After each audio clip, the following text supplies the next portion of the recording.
यौम आशूर के मौके पर सदर आसिफ अली जरदारी और वज़ीर आज़म शहबाज शरीफ ने अपने पैगामात में हज़रत इमाम हुसैन और उनके रफ़क़ा की क़ुरबानी को ख़िराज अक़ीदत पेश किया। सदर मुमलिकत ने कहा, यौम आशूर सब्र, क़ुरबानी और हक़ गोई का दिन है। वज़ीर आज़म शहबाज शरीफ ने यौम आशूर को इंसानियत के ज़मीर को जगाने वाला दिन करार दिया। कहते हैं, इमाम हुसैन की क़ुरबानी अदल, हुर्रियत और उसूल पसंदी की रोशन मिसाल है।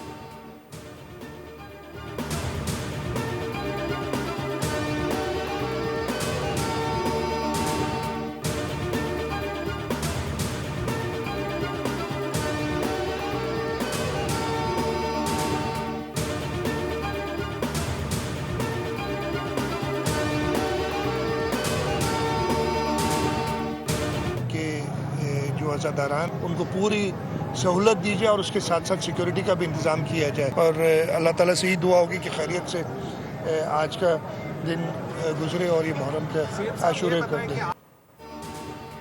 यौम आशूर जुलूस के लिए बेहतरीन इंतजाम किए गए। वज़ीर आला सिंध मुराद अली शाह की मीडिया से गुफ्तगू, कहा कि जुलूसों से मुतालिक सिक्योरिटी की मालूमात हासिल करता रहता हूँ। लियारी में इमारत गिरने का वाक़या अफसोसनाक है। कोशिश थी इमारत से लोगों को जिंदा निकाल सके।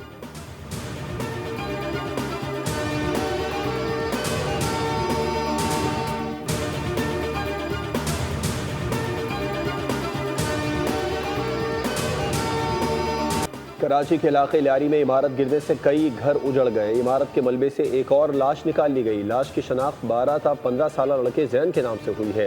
रिश्तेदारों ने शनाख्त कर ली। हादसे में जाँ बहक अफराद की तादाद 27 हो गई। दर्जन भर अफराद जख्मी, जबकि 40 दिन की बच्ची को जिंदा निकाला गया। हुक्काम के मुताबिक करीबी इमारतों की हालत खस्ता है, जिसके बाइस इमदादी काम सुस्त रवि का शिकार है।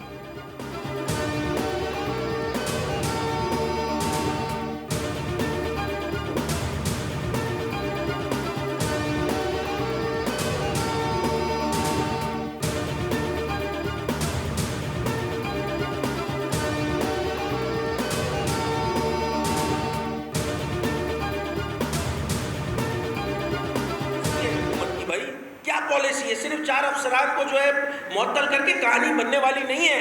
इस शहर में जो एसपीसीए के अफसरान जो है वो रिश्वत सतानी का बाजार लगा के बैठे हुए, तो भाई किस बात के लिए, किस बात का वेट कर रही है सिंध हुकूमत? कल वजीर साहब की मैं बातें सुन रहा था कि जी हम ऐसा कर देंगे और वैसा कर देंगे। भाई आज तक क्यों नहीं किया?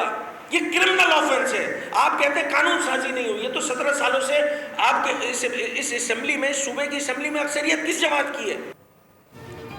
लियारी में होने वाले सानहे की जिम्मेदार सिंध हुकूमत और लोकल गवर्नमेंट है। गैर कानूनी तामीरात एसबीसीए की मिली भगत से हुई।